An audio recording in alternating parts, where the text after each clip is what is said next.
The industry's become soft, Eric. I'm sorry to say. We're not soft, we're hard. Are we? Yeah, we're rock hard. Today on Over Ask, Eric and I tackle your most controversial comments, things we hate about the industry, and tips to consistently be growing your content. The Broke Agent presents Over Ask Podcast. Eric, we're back. We had to come back. Yeah, we did. We got to get some stuff. See, the problem with us is we produced some clips a couple weeks back on a solo episode, and people went Bananas, crazy. berserk, Bananas. psychotic. Yeah, I They mean, were and angry, we didn't. furious. All we said was don't interview restaurant owners, and those the savages. I don't know how many DMs you got, but I got 2000. tons of DMs, tons of comments. And the problem with us is there was a split second where we were texting late at night, and we were thinking, damn, did we go too far? And then it all clicked, and we said, you know what? We just told someone not to interview restaurant owners. We didn't go too far, and now we're doubling down. We are doubling down. In the scheme of things, telling people not to interview local restaurant owners is not that big of a deal. You know, we were a little rattled there because there were some comments saying, you guys just sit there and pontificate on your podcast. You're no experts. You don't know what you're talking about. I've interviewed local restaurant owners and I've gotten so much business from it. But guess what, Matt? Turns out some of that's not true. Some of that is not true. And of course, we're not insane enough to do an entire episode on this rebuttal, Of but course not. we certainly will touch on it. But what we're going to do in this episode is we're going to touch on a bunch of opinions. We're going to call them opinions, folks. Everyone's allowed to have one. Yours don't have to be the same as ours. We have Ours tons might of not friends even be the same as each other's. on this episode. Correct. Yeah, likely they won't. So, and that's okay. That's what makes the world go round, Eric. Opinions? Opinions. Yeah. So differing opinions. But here's the thing. We'll touch on this restaurant owner thing one last time. Okay. Real quick. Do you want to start here? Do you want to start here, Yeah, Eric? let's start here. Absolutely. We got threats. We got people saying we were attacking them. And this was more than one. This was not, in case someone thinks we're attacking them again. I got DMs saying they felt targeted and attacked. I don't know what you got. Yep. I got exactly that exact terminology, specifically targeted and attacked. But that's just one individual. There was other individuals saying basically the same thing. Like they are calling me out specifically, whether it was about the baby mic or maybe they had recently posted a restaurant video or something like that. And we want to clear the air here, Matt. Yes. And we're not trying to be aggressive. We're not trying to be aggressive. Well, we could be a little bit aggressive, I think. I think it's okay for something like this. Okay. So here's where we stand on this. All right. And I think, Eric, we said it was an opinion, but we're right also. Yes. This opinion is the right one. Because we dug for people to come on the podcast and argue our opinion and tell us how they got all this incredible business. For example, my Freddie Mercury video has produced me over $100,000 worth of commission, Eric. It's enormous.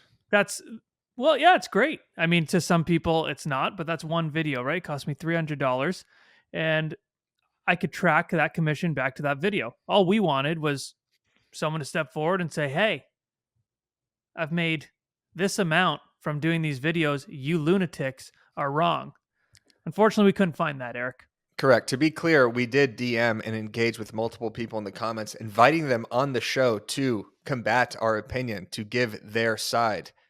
Nobody wanted to. In fact, we actually had 3 separate people say, you know what, I've actually began doing these videos, but I haven't necessarily seen a result yet. So I think that we are right in this situation. I think the restaurant owner videos are an enormous waste of time still.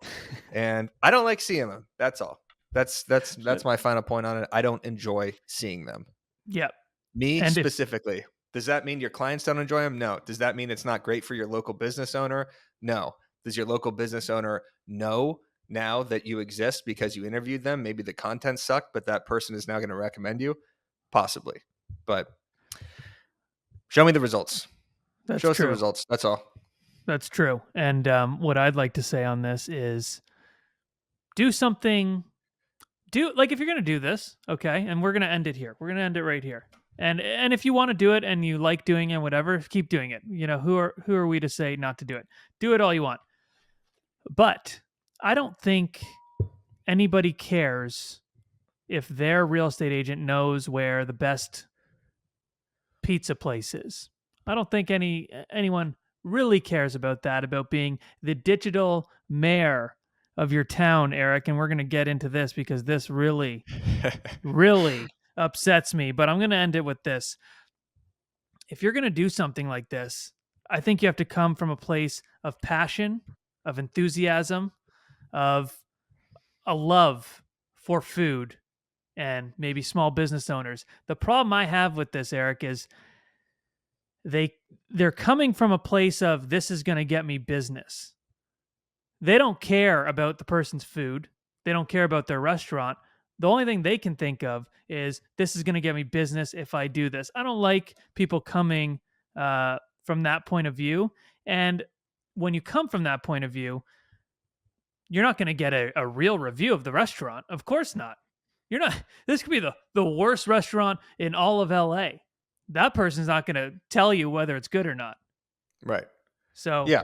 No, I agree. I did just see a fantastic video by Chris Benjamin I saw that today too. of It him was doing a really good. burger review. It was Yeah. It fantastic. was But really good. he's actually eating the burger. So of course there's, counter examples to this. We're just talking about the the stereotypical robotic interviews. But I think we put this issue to rest. Yes. We're doubling down. We still We hold our win. opinions. Come show us if this is resulting in actual business. I know Kyle Whistle of EXP has apparently crushed these videos and gets an enormous amount of business from them. So that's fantastic. But Yeah, let's get good for him.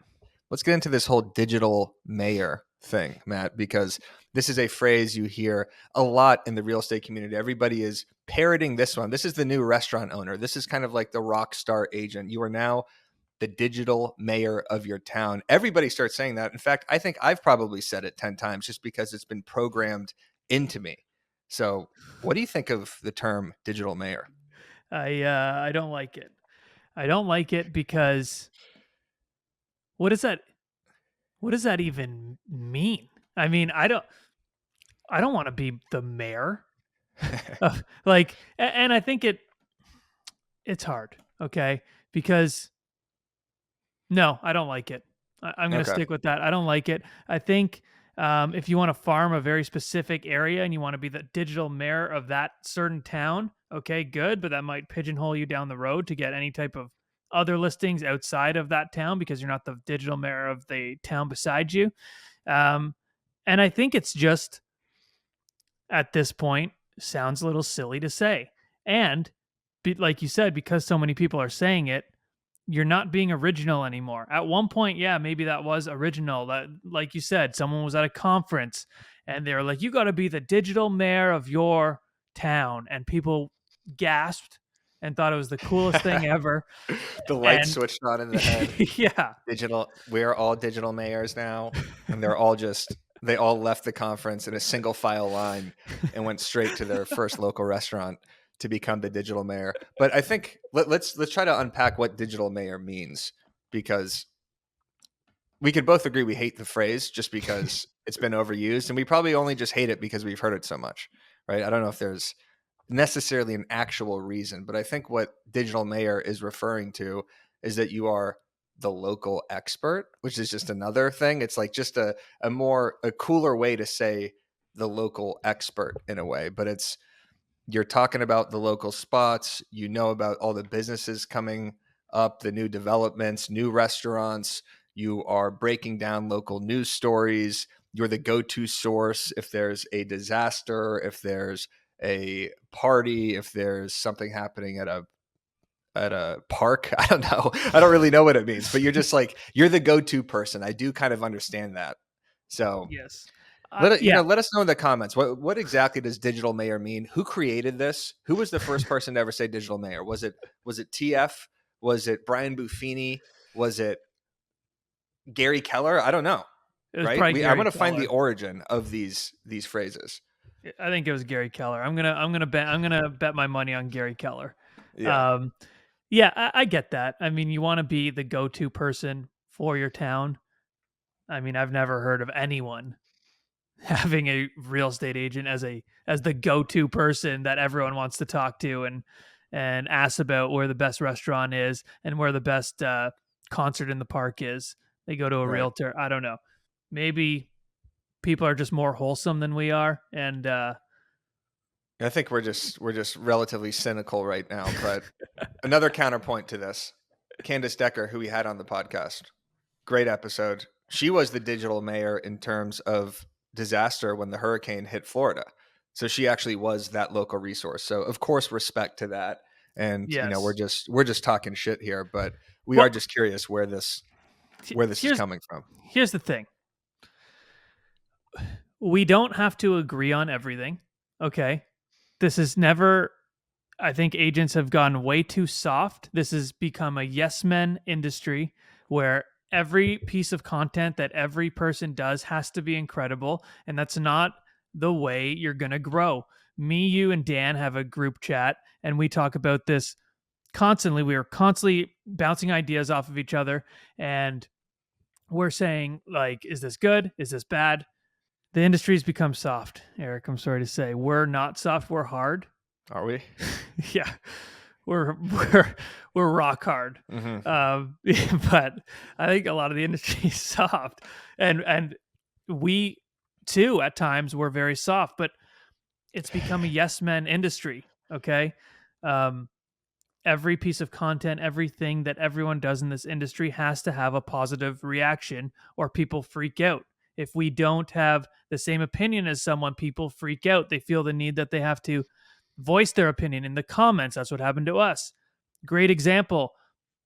Byron reacted. Well, he's been reacting to everything over ass. That's all he watches is over ass. So Yeah. Thank God the real word has us for content. they have Otherwise, no. that show That's would it. be destroyed. Off fair. Byron did a video where he reacted to my video on AI, how talking about how it's going to take over real estate, and he completely debunked and disagreed with it. Right. Now, Byron and I are friends. Do I hate Byron?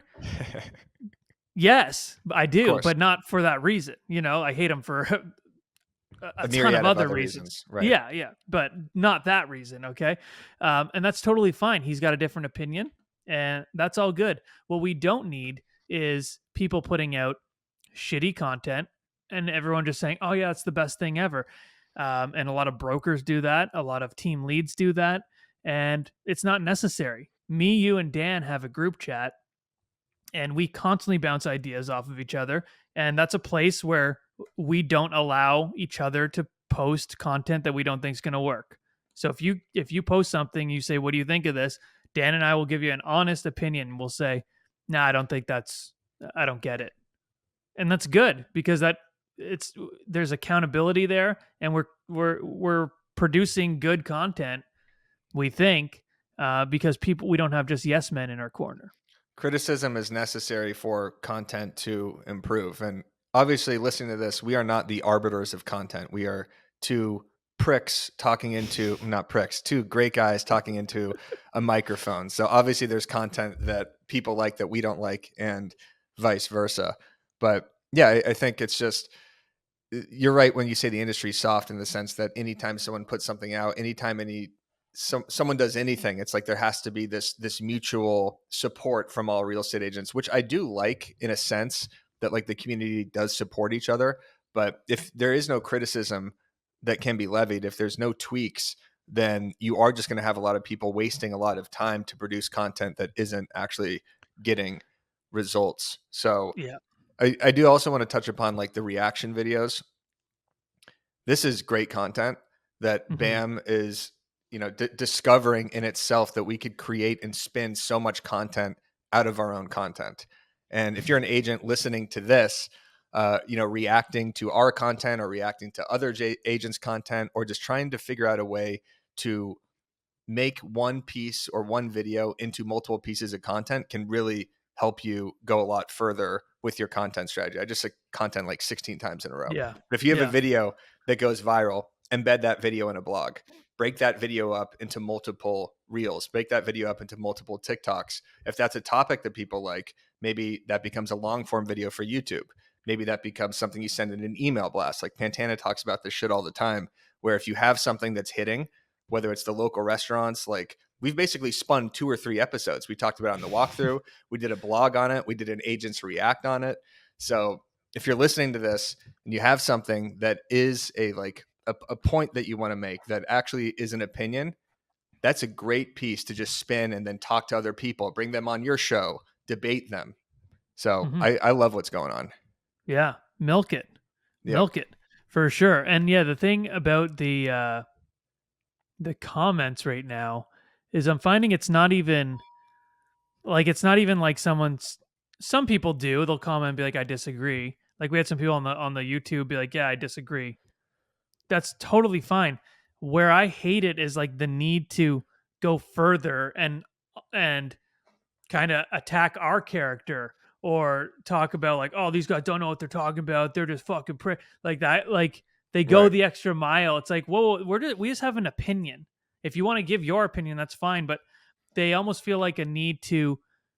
They have such a need to prove us wrong that they comment their whole life story in Right. our comments, and it's just like, I don't know if that's the way. I don't know. What's your stance on just bad comments, like ones that they're like trying to hurt your feelings? You know those comments? Yeah, I mean, I think it's okay. I think like if you're eliciting that response out of someone, then that's probably a good thing. Like we're at Hmm. least producing something that has an opinion that people feel the need. Like I need to not only say I disagree with it, but say Matt and Eric, yeah, they've been like there's one content specifically or one comment specifically that's like Matt and Eric know what they're doing in a content business, but like they have no idea what they're talking about from a real estate perspective. It's like people don't realize that you're actually selling an enormous amount of real estate. Like you just listed a property for $14 million. Yeah, So I get it. And I do like it just because, again, we could create content out of content, and it does help us understand like what are the pain points, what are the pressure points in this industry that we could talk about that actually create fun conversation. Because if everybody's just saying, be the digital mayor, interview local restaurant owners, be the rockstar agent, post a bunch of content, but no one's pushing back or giving any criticism, then you're just going to have a bunch of, repeat robots doing the same sort of content that gets nothing. So yeah. You're gonna create AI before AI creates itself. exactly. We It's- are all it- AI generated bots. yeah. The other thing I hate about some comments is like when I'll post a video that's clearly a joke and people will comment like a serious response, like, well, actually, if you really think of it, it should be that. And I'm like, yeah, I know. Like, I was joking and you've ruined my day now. You know? Yeah. When people are just like too serious, it's like, okay, can't stand that. Yeah, I don't even really read the comments anymore just on my page, which is stupid because I'm constantly preaching how you should comment back to people, like other comments, and you should be, tweaking your responses and your future Instagram posts based off what people are saying. So I definitely need to be doing more of that. But yeah, we think the industry's soft, that's all. Yeah, we think it's soft. We're Let's soft. move on to yeah, we're soft sometimes, but we were soft. We were soft that night when we saw all the comments come in and we started feeling a little bad. And then we thought to ourselves, no, we're taking this back. Yeah. This we are not attacking anybody. We are not targeting anybody. We were just talking out of our ass. We had an opinion and we have nothing to feel bad about. Correct. We are good guys. On that yeah, we are good guys. We're family men. We're married and we're nice people Yeah. with nice families and dogs. Correct. Okay. What do you think? What do you think of this? Instagram handles, TikTok handles with something that like states you're a real estate agent. So either realtor or buying with Brian or moving with Mira. Mhm. What's your stance on those kind of handles? Moving with Mira specifically, I like because of the alliteration, and I think it's not long enough of a, or it's not too long of a handle. I like Katie Days, which is Move Me to Texas, because that's become like her entire brand. It's searchable on everything, but Mhm. I'm assuming you don't like it. I don't know. I don't I don't not okay. Yeah, I forgot about Katie Day. Hers is really good and she crushes. I just think there's a lot of them now. Like I Yeah. think it's very unoriginal to the point where if I was a consumer, if someone like buying with Britney, and I'm sure Mhm. there's a buying with Britney, I'm not, I don't even know if there is. Don't come attack me. But, when someone buying with Brian comes as a consumer, I'm thinking if they follow me, I'm not going to really want to follow them back, you know? Yeah. And that Yeah, I goes don't. with the same as like um your profile picture. I think profile pictures are very underrated and people don't put enough time and energy into it. Everyone stop for a second. This market is a little bit tighter than it has been in the past few years, which means leads are not necessarily banging down the door. But you know who isn't worried right now? Agents who use Boomtown, the number one rated real estate CRM in the game. That's right. Boomtown, it was actually founded in 2008, Eric. Do you know that? Yeah, the same year the Phillies won the World Series against the Rays. How could I forget? I'll take your word for it. In the middle of a housing crisis, their CEO, Greer Allen, built it from Yeah. the ground up with the Legend. explicit intention of empowering agents to be successful no matter the market. So if you're ready to build a truly bulletproof business, visit Boomtown, ROI.com/overask. Plus, see how you can score 750 big ones in free digital advertising. That's Boomtown, ROI.com/overask. Yeah, I don't have a problem with the buy with Brandons or the sell with Sally's. I think that's broad enough, and it doesn't like take away, like you do kind of get an idea of what that person does, and it's not necessarily in their username either, so it's just the handle. I have a problem when it's a specific brokerage, like if it's Compass Carly or something like that, which I think a lot of people don't do anymore, but obviously if you do Yeah. that, then you're going to screw yourself over if you ever switch brokerages. So I Yeah, would you're try to keep totally done.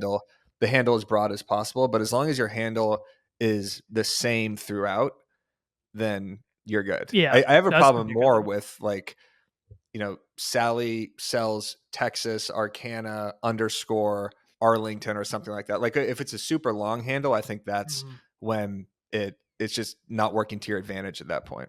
It looks fake. It Yeah. like kind of looks fake. I get why you like it, like because you had your handle selling with Simon when you were in the industry. So Exactly. No, it was that makes sold with sense. Simon. Dr. Selstein. Simon sells it. Yeah, Simon Sells. The fact that I Simon didn't sells. have Simon Sells is ridiculous.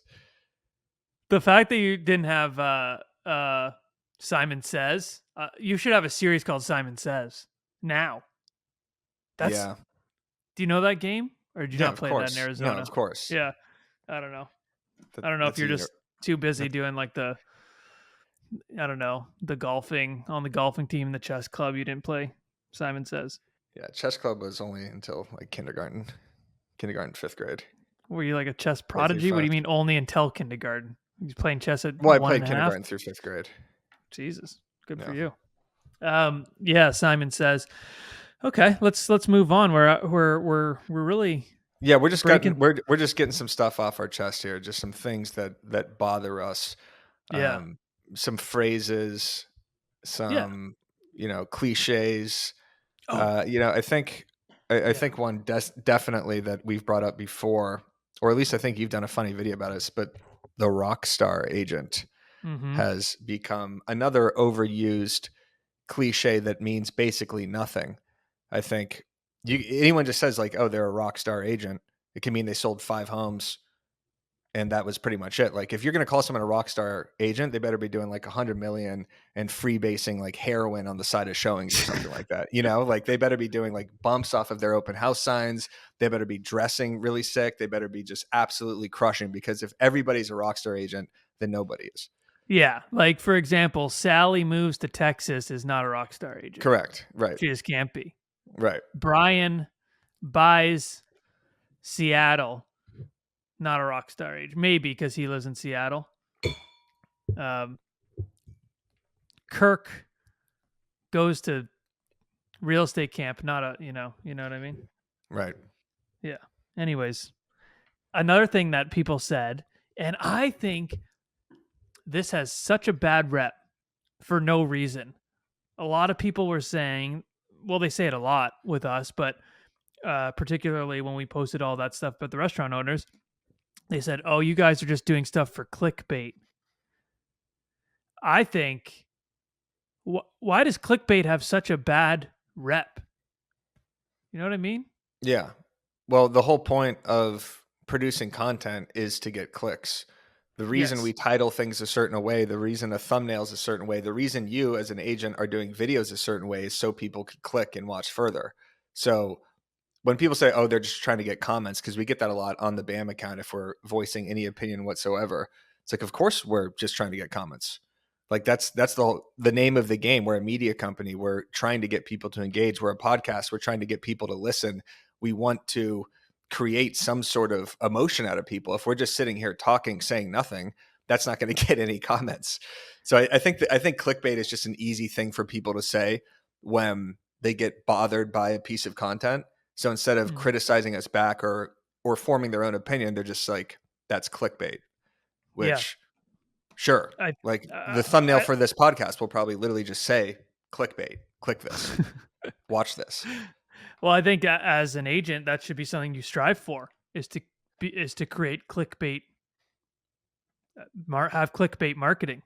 Yeah. I mean, that's what you want. You want someone to see your listing and you want to have such an amazing whatever hook or title to that listing where they click wherever you want them to go, they're clicking on it. So that's not a bad thing. Don't let people say it's a bad thing. Those people, again, these are not opinions. We are just right now. We are I th- just correct in I this. think yeah. I think when people get upset with it is when whatever video it is has nothing to do with the title whatsoever. Like, the Paul brothers used to do this stuff. I'm thinking like not early days of YouTube, but say 7, 8 years ago. Jake Paul would have like the thumbnail, he'd have like a swimsuit model in it. It'll be like, "We kissed" or something like that, right? And then, not that I would ever watch these videos, but occasionally I would, Yeah. just to see what another content creator Yeah. was Right. doing. Correct. Yeah. And you get 30 minutes in and there's no kissing, there's no nothing, there's no anyone in the bikini. And then so like that is obviously clickbait where they're just trying to get you to click and it has nothing to do. And we've actually gotten this pushback with some of our emails because we've used YouTube titles for emails and that just gets a completely different response. So if you're watching this, listening to this, I highly recommend not doing YouTube titles as your email subject line. So if we're trying to get people to click on the hot sheet and we say Biden administration mortgage changes explained or something like that, maybe not explained, but exposed, like that sort of word, if you use like exposed, that might get people to open your email, but then they're going to feel a little tricked if then they have to watch an entire video and it's not really exposing it, it's actually just further explaining it. So I think you do got to get people to click, but whatever you're getting people to click on, that messaging does have to align with what the title and the thumbnail is. Because otherwise they're going to feel duped. They're not going to trust your content. They're not going to click on anything ever again. Yeah. 100%. There's like you can definitely go too far with it. Yeah. With like the clickbait, but what we did, especially that last thing we posted last week, like I think that was just a good opinionated piece of content that people wanted to share their opinion on, and we like that. Share your opinion, and in fact, we're welcoming it to the point where we're trying to have people on the podcast to argue our opinions, Yeah. and we have yet to find anyone. So, um, oh, what do you think of this? And this is more just like we've never really talked about this because I'm going through it right now. We think of double ending deals. Like, do I think agents should do it? Yeah. I don't know. When I was an agent and I worked on a team, anytime the agent who I worked for, he'd always assign it to someone else on his team. So he wasn't representing both. So at least he didn't have to, I don't know, feel the guilt, I guess. But I don't know. What do you think? You're more active than I am about this. Yeah. So I'm doing it right now. I have a listing. I showed it yesterday to buyers I got off of my digital marketing from my clickbait marketing. So I showed them. They liked it. They want to put in an offer. And I pretty much stopped them right there because I don't like handling both. I don't think it's fair. And it's still in Canada, at least. I don't know how it is in the States, but it's still technically multiple representation, even if it's from your same brokerage. Um, but it's just, I think, way more fair because all my, um, we're going to get technical here, my fiduciary duty, Eric, Hmm. is to the seller, right? So I can't really give the buyer any type of advice. So as soon as they said they want to offer, I said, hold on. Don't really tell me anything else because I want this to be fair for both parties. And I was like, I'm going to put you directly in contact with Anna right now, Anna Oliver, who's my partner, and she's taking it from there. And now we're doing the deal right now, and I think it's just way smoother. Neither party can come really at you saying you were unfair. And I think it's just a way more. I think it's just more ethical. Yeah. There's also agents who wait for the deal to actually be double ended, right? So if they get an offer, maybe they hold and say it has no expiration date. They're still holding off, hoping that they will double end it. So I just remember as a buyer's agent just calling to see if they were representing the other side, because then you know that other agent has skin in the game to try to get that offer accepted, right? They're going to try to finagle their way somehow, even if it's 20, 30 grand less, to convince their seller, like, no, you should probably go with this one. Like, it's got tighter contingencies, or like, I just trust this buyer more, or something like that. So I just remember my mentor always saying, call the listing agent, see if they're representing any of the other offers that came in. That happened to me here. I was in multiple offers like a year ago or whatever, and it was my buyer's like dream home. They wanted it so bad, and they probably they probably offered.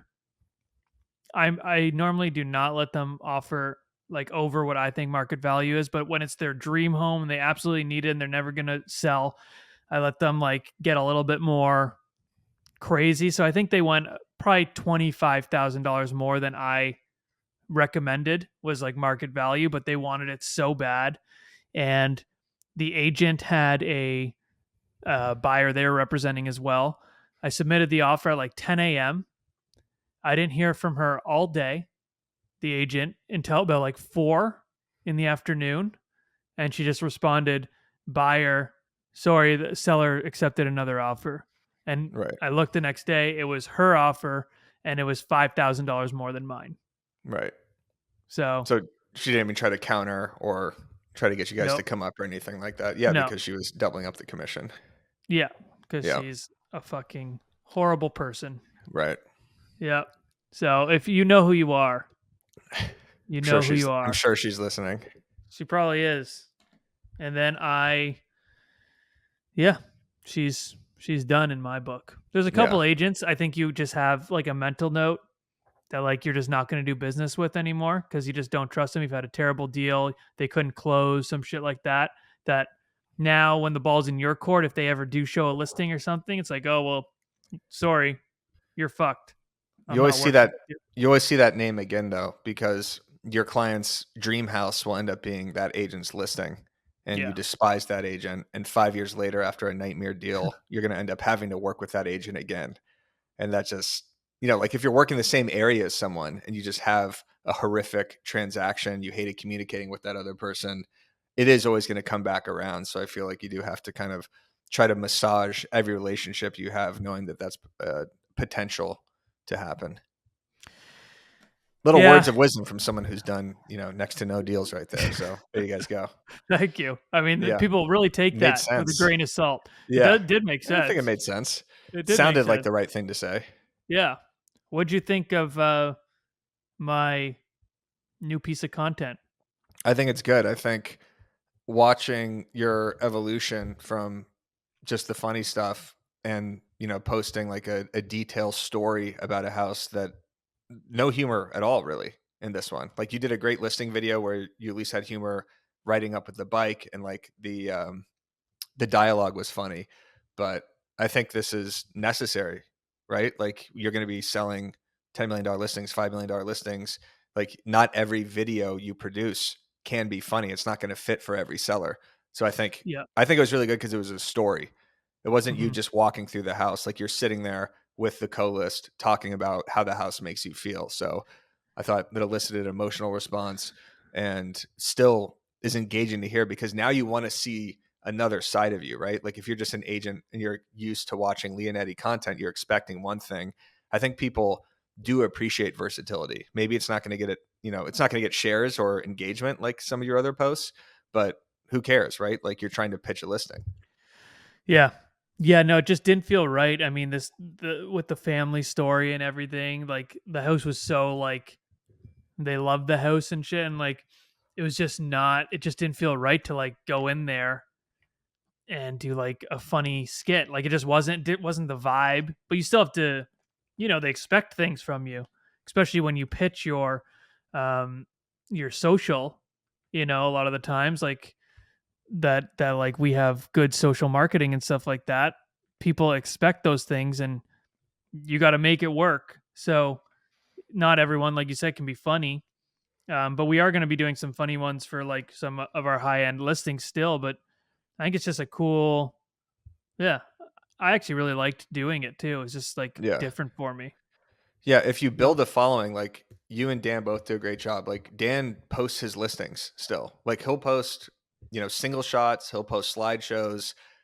Like if you're going to go in there and you're going to pitch, I have 80,000, I got 60,000 followers. Like I have this enormous online audience, but then you just don't post anything because it's not going to get the engagement.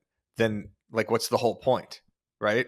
yeah, So I like seeing it. And I think people are going to start to see, like people need to see agents like you and agents with big followings that are still focused on showcasing their listings and doing the service for their clients. yeah. You need to do what's best for them. And like I'm getting pretty good engagement on it. A lot of people are like some like dickhead comments, like always, but some people are like, "Oh, I thought this was going to be a skit," and some people just like really liked the Right. angle. I mean, it is what it is, right? People, I just think it's cool to be, like you said, way more versatile.